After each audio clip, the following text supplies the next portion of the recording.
Bonjour à toutes et à tous et bienvenue dans le briefing des marchés du jeudi 28 avril 2022. Comme je vous le disais ce matin, j'ai eu quelques soucis de son lors du premier enregistrement lors de cette vidéo. Par conséquent, j'ai dû la recommencer et donc je vais réduire le format. Il n'y aura pas de partie macro aujourd'hui, je vais essentiellement m'intéresser à la partie technique. Donc avant de débuter, je vous laisse prendre connaissance de l'avertissement légal sur les risques. Pour rappel aussi, je suis absent demain, donc pas de briefing des marchés pour terminer la semaine. On se retrouvera à partir de lundi pour une nouvelle émission. Les marchés étaient quand même bien orientés ce matin à la hausse très rapidement. On a eu une déception du côté des indicateurs macro. Euh, Globalement, des investisseurs qui avaient quand même bien salué les résultats des sociétés, notamment de Microsoft et de Facebook aujourd'hui. On attend pas mal de données macro, donc on a eu l'inflation qui finalement est ressortie au-dessus des attentes en Allemagne, donc derrière ça a un peu plombé l'ambiance sur les marchés, et surtout ce qui fait mal c'est le PIB trimestriel aux États-Unis euh, pour le premier trimestre. Donc effectivement, vous voyez que le consensus s'attendait à un PIB en hausse de 1,1% et on a eu une contraction du PIB à moins 1,4%. Donc des données macro un peu en berne qui a un peu cassé la dynamique qu'on avait eue au cours de la journée sur les indices. Pareil pour demain, grosse journée à prévoir sur les marchés d'un point de vue macro.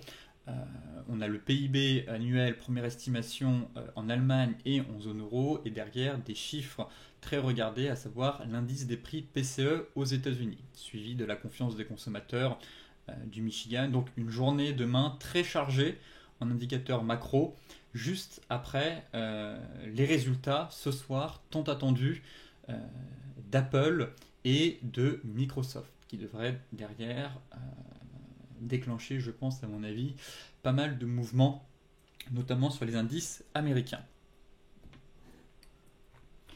Donc globalement sur la partie technique, euh, on est venu combler ce gap qu'on avait laissé ouvert pour celles et ceux qui étaient entrés ici un peu sur ce bas de range, bas de canal sur le CAC. Vous voyez qu'on est venu chercher le TP1 et derrière, après la publication des chiffres sur l'inflation en Allemagne et du PIB US, bon, on a cédé un peu tous les gains. Euh, Balle au centre, j'ai envie de dire. Pour l'instant, les acheteurs gardent la main, mais les mauvais chiffres macro ont un peu plombé l'ambiance. Voilà, c'est vrai que si on avait eu des chiffres plutôt bons, encourageants, je pense qu'on aurait réussi à break ce niveau pour aller chercher notre TP2. Là, malheureusement, c'est en train de retomber. Dans la vidéo que je enregistrais ce matin, effectivement, on était bien parti. Je vous disais que celles et ceux qui étaient rentrés ici sur le petit chantier de retournement, le marteau, pouvaient mettre le stop à break-even, que le TP1 avait été fait et que derrière le TP2, ce serait d'aller chercher ce fameux gap. Bon, derrière, le marché est retombé, donc finalement, peu eu le temps de publier ma vidéo, malheureusement, avec ses soucis de son. Euh, Ici, je considère que stop loss ABE. Voilà, pour ma part, je reste à l'écart. Pour l'instant, attendons de voir avec les résultats ce soir. Mais effectivement, ça semblait bien parti ce matin. On est juste venu combler le gap. Et derrière, euh, à 14 heures, hop, on est revenu combler le gap qu'on est venu faire ce matin à l'ouverture. Donc pour l'instant, plutôt neutre sur ce marché. On attendra, je pense, lundi pour faire un point complet. Je reste haussier, toujours. Vous savez à partir de quel niveau je serai baissier sur le CAC, c'est sous les 6380 points. Voilà, là j'estime qu'on aura une dégradation de la structure. Pour l'instant, on est toujours dans une phase de consolidation. Reste à savoir si on est dans un range ou, ma foi, dans une consolidation à l'intérieur d'un canal baissier, auquel cas il faudra quand même toujours privilégier les achats le plus près possible de la borne basse couplée à la borne basse du canal. Mais pour l'heure, bon, la dynamique de ce matin est quand même vraiment retombée, on prenait plus d'1,5%. Finalement, des investisseurs qui se montrent un peu plus prudents, celles et ceux qui ont pris leur TP1 et remonté leur stop, et bien là, sur Mesh, on a eu une mise à baisse, en tout cas sortie à break-even. Donc pour l'heure, sur le CAC, plutôt neutre, toujours dans une optique de chercher des achats tant que ce niveau n'a pas breaké. Mais là, pas envie de mettre en place des plans de trading juste avant la publication d'Amazon et d'Apple ce soir. Le DAX, c'est la même chose. Un peu plus fébrile, le DAX, on n'a pas vraiment réussi à combler ce fameux gap.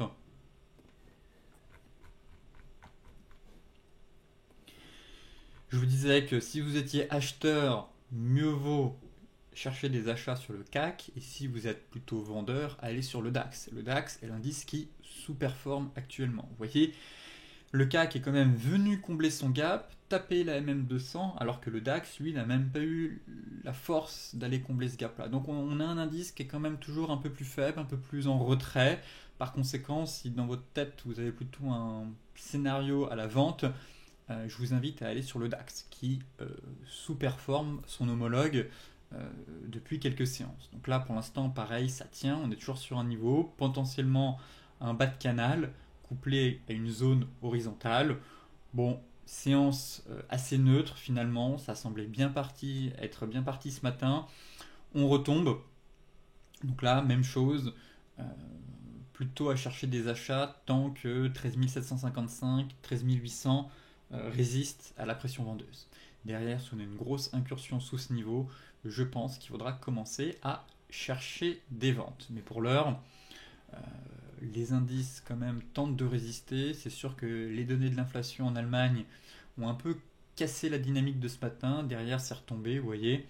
Mais pour l'instant, plutôt neutre, sentiment qu'on a un micro-range qui est en train de se mettre en place. Voilà. Entre 14 130 et 13 740. De ce fait, intéressant de chercher des achats par ici, commencer à alléger par ici, et pourquoi pas tenter une vente, ma foi, si on a un beau chantier de retournement après le comblement du gap, proche de la même 50 pour de nouveau vendre. Mais à mon avis, depuis le début de la semaine, vous voyez, on n'a pas fait grand chose, on est dans un range. Donc, intervenir uniquement sur les niveaux clés, borne basse, borne haute, s'alléger au milieu, prendre des bénéfices en haut et pourquoi pas tenter un plan vendeur à partir de la semaine prochaine si on a une belle réaction ici sur la borne haute de ce range. Concernant le Dow Jones, pareil, le Dow Jones, je vous disais pour le coup que j'étais plutôt neutre, qu'il fallait commencer à lever le pied sur les ventes. On a quand même eu une belle baisse. Vous voyez que l'objectif théorique de notre double top a quasiment été atteint. Maintenant, Amazon sauve les meubles, j'ai envie de dire. Autant pour moi, Microsoft sauve les meubles, étant donné que Microsoft est une valeur qui intègre le Dow Jones. Autant Alphabet et Facebook ne font pas partie du Dow Jones, ni Amazon. Et ce soir, nous avons les résultats de Apple. Et Apple et Microsoft sont toutes les deux des valeurs au sein du Dow Jones. Donc là, pareil, Apple, plus grosse capitalisation boursière au monde. Par conséquent, attention quand même aux résultats. Ça devrait entraîner des mouvements sur le Dow Jones. Effectivement, en cas de déception de Apple, je pense très clairement qu'on ira chercher notre objectif théorique, l'objectif du double top. Pour l'instant, assez neutre. Intéressé effectivement pour chercher des achats ici, un peu plus bas, vers les 32 850, 33 000. Pour moi, on a une belle zone. Et revendre, l'idéal ce serait de retourner un peu plus haut. Là, j'estime actuellement qu'on est un peu au milieu de nulle part. Vous voyez qu'on a un range, on tente de se stabiliser dedans. On n'a pas beaucoup d'amplitude, les investisseurs n'ont pas envie de prendre trop de risques avant la publication des résultats, ce qui est tout à fait compréhensif en soi, mais phase de range à peu près sur l'indice américain. Voilà, on a un petit range 1 heure qui est en train de se mettre en place ici. Par conséquent, même constat, mais bon, il est déjà 17 heures. Je ne m'attends pas à ce qu'on ait des gros mouvements de flux juste avant la clôture européenne et avant les résultats des gros poids lourds de la tech. Globalement, toujours un micro-range à trader. Effectivement, si on casse par le haut ce range, pourquoi pas tenter un achat pour derrière aller chercher notre moyenne mobile 50. Vous voyez, ici, si on sort par le haut, éventuellement faire un double creux, payer, essayer d'aller chercher cette zone et revendre sur un plus gros range qu'on pourrait avoir derrière. Voilà la stratégie. On pourrait former un range de plus grande amplitude, actuellement micro-range, à surveiller la rupture. En cas de cassure, tenter un achat pour viser le haut de range et ici de nouveau une vente. A l'inverse, en cas de déception sur Apple, eh bien, je pense qu'on attendra un peu plus bas. L'idéal, si on va sur les futurs, voilà, on voit très clairement ici notre range horaire. Parfait. Donc là, c'est le range à trader, selon moi. Et si derrière, comme je vous disais, en cas de grosse déception, revenir par ici, sur cette zone-là, 32 600.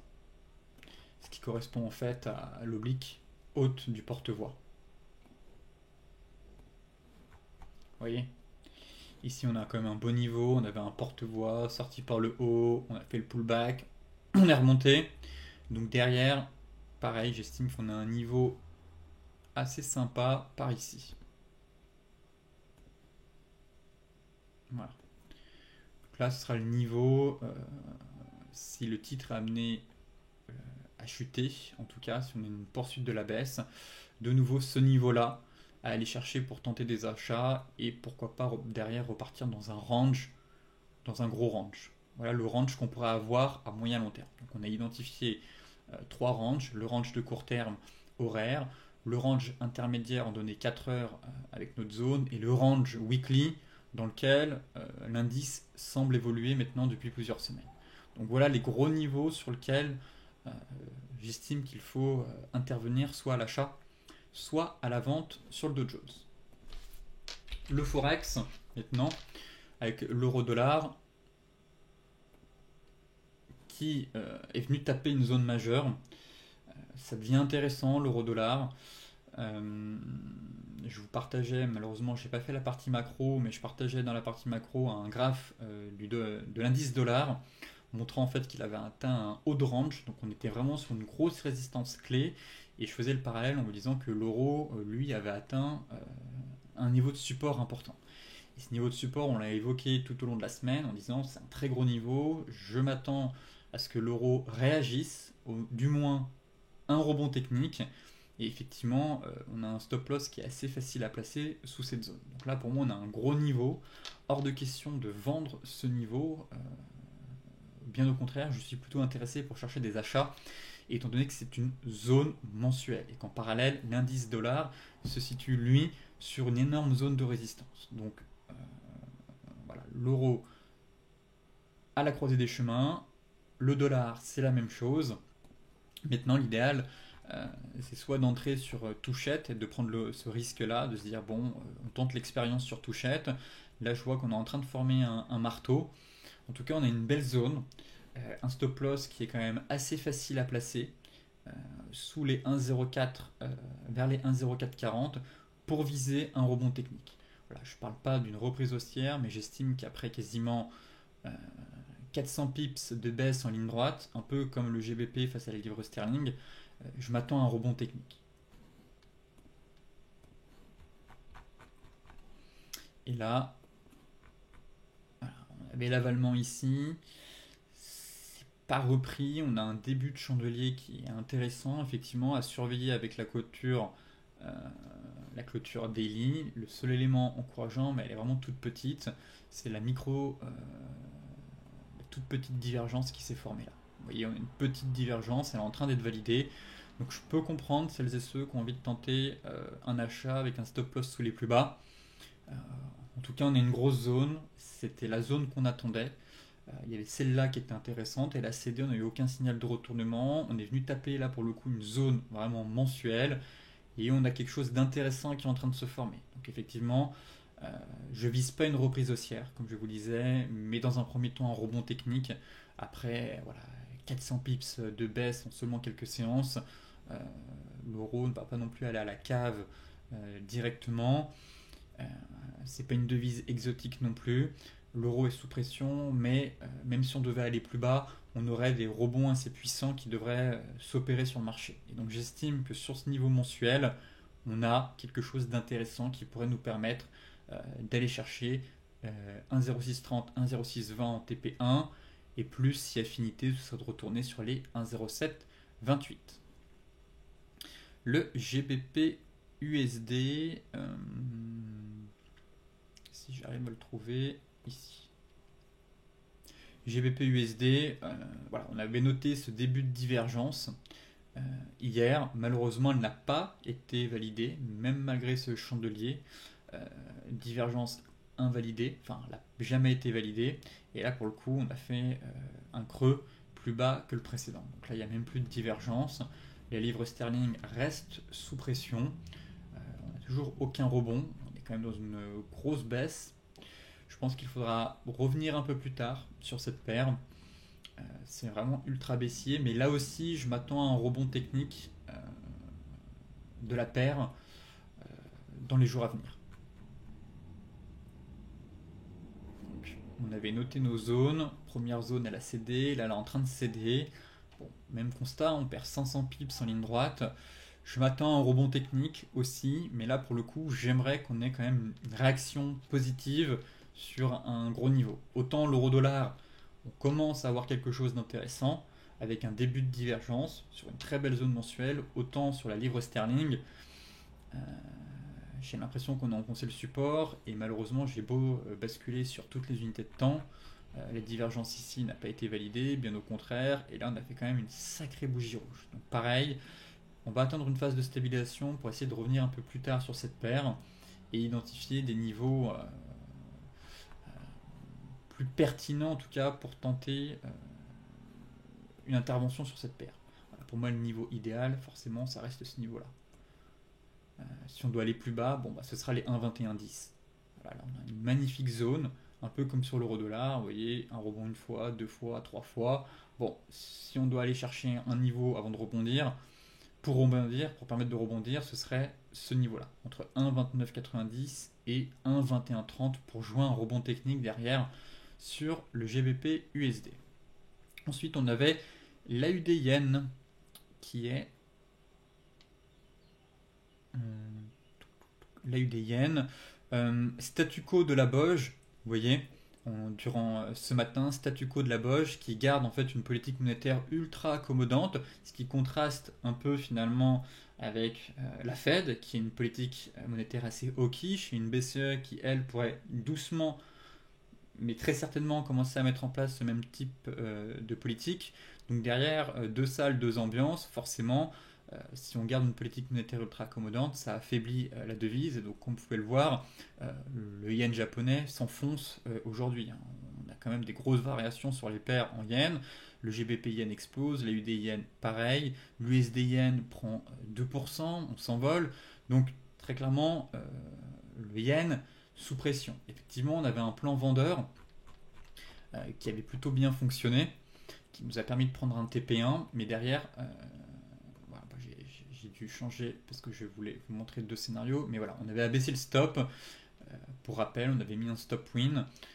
On jouait cette divergence baissière, donc on avait eu la cassure de notre kit jaune, abaissé le stop, pris un TP1 et on visait TP2 ici. Donc on avait abaissé notre stop loss en stop loss win, et derrière, le marché nous a sorti sur mèche. Donc fin du trade.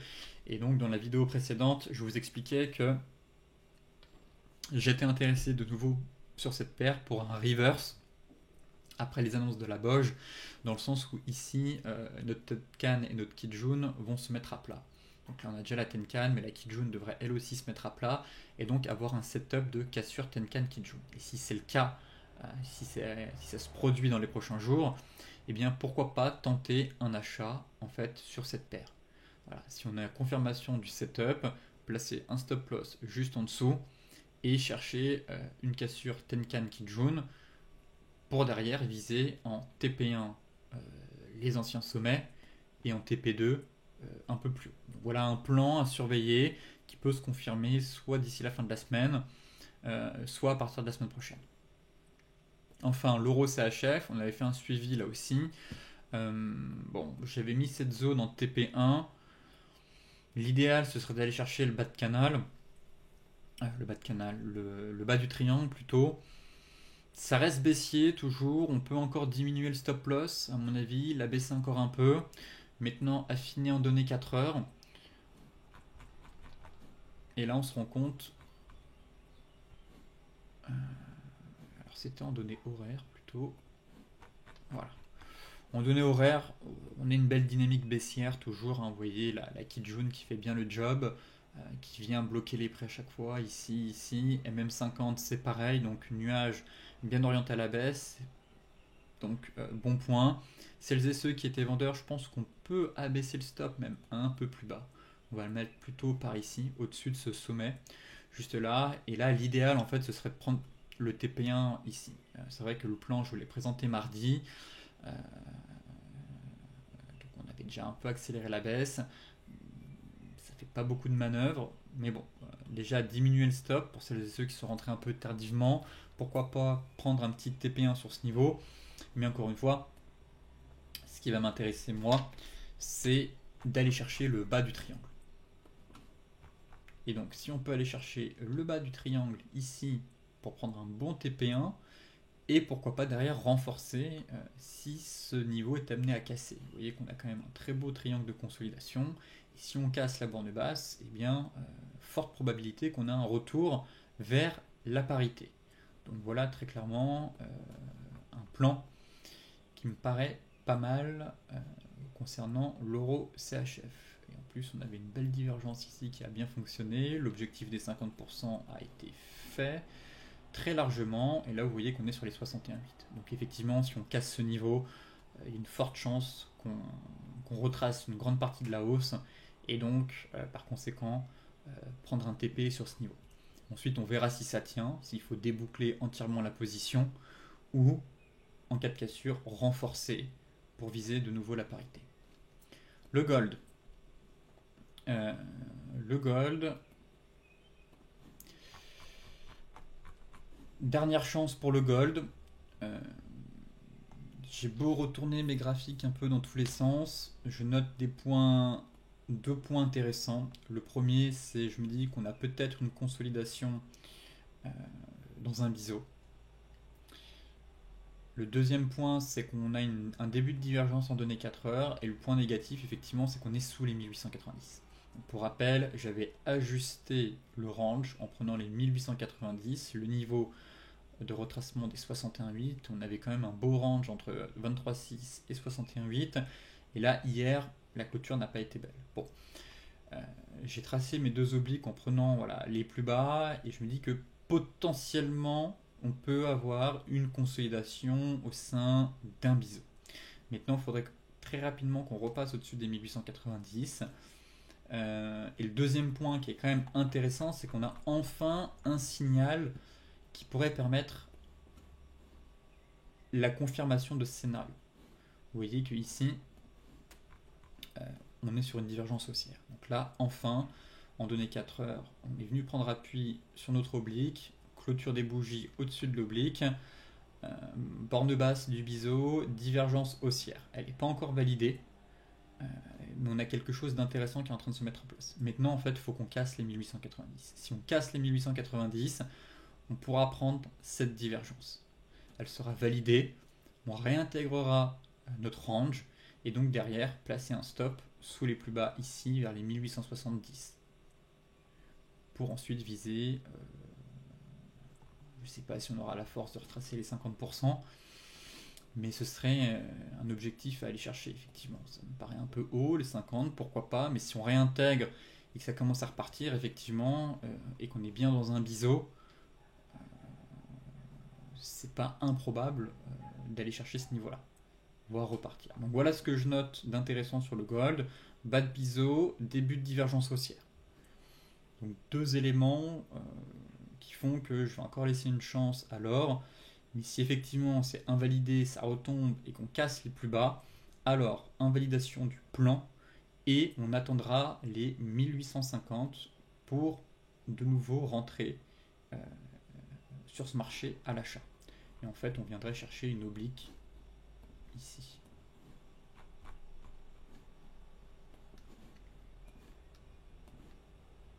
Voilà. Là, on a une énorme oblique haussière.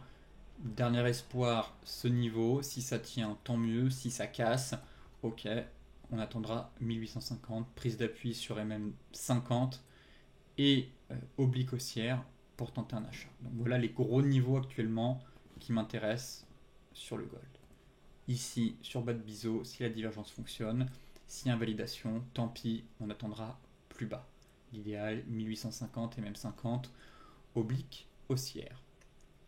Le Brent, il se passe absolument rien sur le pétrole, comme toujours. Vous voyez que la semaine, l'ouverture égale le cours actuel. On a fait une petite mèche basse. Mais globalement, c'est mou. C'est mou, il ne se passe pas grand-chose. Je reste à l'écart, comme toujours. Et finalement, je pense qu'il est préférable d'attendre sagement la cassure du milieu de borne. Voilà, on a un triangle de consolidation. Il ne se passe pas grand-chose. La patience finira par porter ses fruits. Préférable d'aller sur des actifs où on a du flux, on a de l'action, ce qui est le cas sur le Forex actuellement, ce qui est le cas sur les indices. Voilà, on a des mouvements sympathiques. Maintenant, sur le pétrole, vous voyez que les amplitudes sont de plus en plus faibles, qu'on a du mal vraiment à partir dans un sens ou dans un autre. Autant j'étais intéressé il y a encore quelques jours pour chercher des achats sur les grosses zones, voire même des ventes, autant là, je me dis on arrive proche de la fin, donc pas de plan de trading. J'ai pas envie d'anticiper un mouvement à venir. Je préfère attendre la cassure. Voilà, je pense qu'on est dans une grosse phase de consolidation et que la cassure devrait quand même nous donner un trade swing intéressant pour les semaines à venir. Je préfère la configuration du Brent au WTI, très clairement. Donc là, si on casse ce niveau, il y a de la place pour aller chercher en haut. Et si on casse ce bas de zone, qui est quand même un gros niveau clé, sous l'oblique, pareil, il y a de la place pour aller en bas. Alors que sur le WTI, on a à peu près la même configuration, hein, la consolidation dans un triangle descendant. Mais là, voilà, j'ai ma grosse zone en haut qui me dérange. Je me dis que si ça casse, j'aurai toujours un peu la crainte du bear trap. Et à la baisse, il faudrait qu'on break cette zone-là. Aussi, on a un gros niveau. Donc, une configuration quand même qui est en cas de sortie par le haut ou par le bas du triangle. On voit qu'on a une marge de manœuvre plus conséquente sur le Brent, ce qui permettra derrière de vite protéger le trade. Alors que ici, ça va être compliqué de protéger le trade très rapidement. On est tout de suite sur le haut de la zone, et si on casse en bas, on est tout de suite sur le bas de la zone. Donc, par conséquent, je focus plus sur le Brent. Bien évidemment, la consolidation est la même, les amplitudes sont exactement identiques que sur le Brent, mais après, c'est la consolidation de ce triangle. Ici, elle s'est faite proche de gros niveaux, alors que sur le Brent, on a une certaine marge de manœuvre pour, si on a quelques points d'avance, sécuriser assez rapidement le trade. Mais sinon, voilà, consolidation, rien à faire selon moi. On reste dans une phase de respiration du marché, et donc on attendra la cassure d'une des deux bornes pour se positionner dans le sens du flux. Le BTC, et bien là, c'est malheureusement, comme toujours, drivé par les résultats du Nasdaq. Quand le Nasdaq a perdu 3% mardi, le BTC a chuté. Finalement, Microsoft, ici, a sauvé les meubles hier, malgré les résultats décevants d'Alphabet. Facebook propose de bons résultats, donc ça reprend un peu de la hauteur, mais j'attends surtout les résultats de Apple. C'est là que tout va jouer. Donc pour l'heure, sur le BTC, je reste à l'écart. On peine quand même à reconquérir ce gros niveau. Aucune raison d'être acheteur sous une résistance. Je ne paierai pas sous les 41 000 et sous la borne basse du canal. En tout cas, on peut la réintégrer en données hebdomadaires et préserver ce niveau, à surveiller en clôture dimanche soir. Mais pour l'heure, pas d'achat tant qu'on est sous ce niveau-là et avant les résultats d'Apple. Voilà. Pour moi, ça me paraît important. Le Nasdaq peut très bien prendre 2%, auquel cas ça donnera un nouveau souffle aux crypto. Et si Apple annonce un profit warning, c'est pas interdit, elle l'a déjà annoncé en 2018. Le BTC pourrait perdre 10% et derrière se retrouver sur notre niveau clé. Donc là, en fait, les niveaux d'intervention, comme toujours, à la hausse, j'attendrai pour payer, tant pis si je rate une partie du mouvement, les 41 760 en cas de bonne news, pour espérer derrière aller chercher les 45 000. Et à l'inverse, en cas de déception et si le Nasdaq enchaîne une nouvelle jambe de baisse, eh bien on patientera pour aller chercher le bas de canal. Bas de canal ici, vers 34 000, 34 000, 34 850. Voilà les niveaux actuellement que je surveille et qui m'intéressent sur le BTC. Mais pour l'heure, pas grand chose à faire, juste à surveiller les seuils d'intervention pour accumuler des BTC. En revanche, l'Ethereum, c'est plus sexy, j'ai envie de dire. On préserve en fait un gros niveau de support. On voit que ici, notre bas de canal couplé à notre support horizontal a quand même bien tenu. Alors que sur le BTC, ça reste fragile. Très honnêtement, on est encore sous. On est en dessous en fait. On est en dessous. On est sous notre bas de canal, on est sous notre résistance, donc aucune raison de payer sous résistance. On attend la cassure d'une résistance ou on attend un retour sur support pour payer. Et là, c'est le cas sur l'Ethereum. Mais même constat. Je vais attendre les résultats d'Apple, voir un peu comment le Nasdaq va se comporter en fin de semaine. Mais effectivement, l'Ethereum a une configuration intéressante. Et le stop loss reste très facile à placer. On est toujours orienté à la hausse dans ce canal. La zone ici est préservée. Notre zone 3000, 2850, quasiment 3000, 2900, pardon. 2900, 2800, donc préservé, bas de canal. Et donc je peux comprendre celles et ceux qui, après les résultats, ont envie de tenter un achat. Le stop loss est pas cher pour le coup, très facile à placer, sous les plus bas ici, et derrière, aller chercher en TP1 et en TP2. Voilà le plan actuellement, si on doit choisir entre le BTC et l'Ethereum. L'Ethereum surperforme toujours le Bitcoin. Par conséquent, il faut privilégier, comme toujours, les achats sur les actifs qui surperforment. Comme je vous le disais dans la partie sur les indices, actuellement le CAC est plus fort que le DAX. Donc si vous êtes acheteur, allez sur le CAC. Si vous êtes vendeur, allez sur le Dow Jones. Et là, c'est pareil pour les crypto-monnaies. Si vous êtes acheteur, allez là où on a encore une tendance positive. Sur le BTC, on est un peu sur le fil du rasoir. On a l'impression qu'on peut encore perdre quelques pourcents. Là, pour le coup, ça tient. Mais effectivement, en cas de déception de Apple et de plongeon du Nasdaq derrière, on patientera pour aller chercher notre zone. Mais pour l'heure, ça tient. Et je peux comprendre celles et ceux qui sont intéressés, si en plus on sort par le haut de ce canal, de tenter un petit achat. Le stop loss est vraiment pas cher pour aller chercher derrière en TP1 et pourquoi pas en TP2, ce qui offre quand même un excellent ratio. Donc voilà le plan sur l'Ethereum pour la fin de la semaine. Et vous voyez qu'ici, on a un peu un double creux.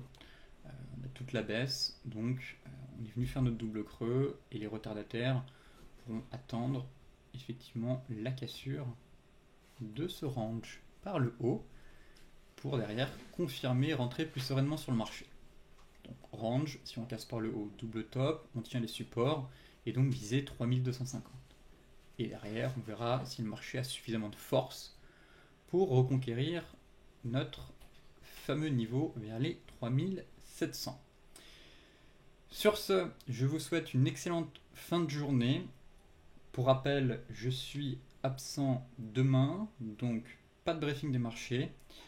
Je vous souhaite alors aussi un excellent week-end et on se retrouvera à partir de lundi matin pour un nouveau point complet sur la planète finance.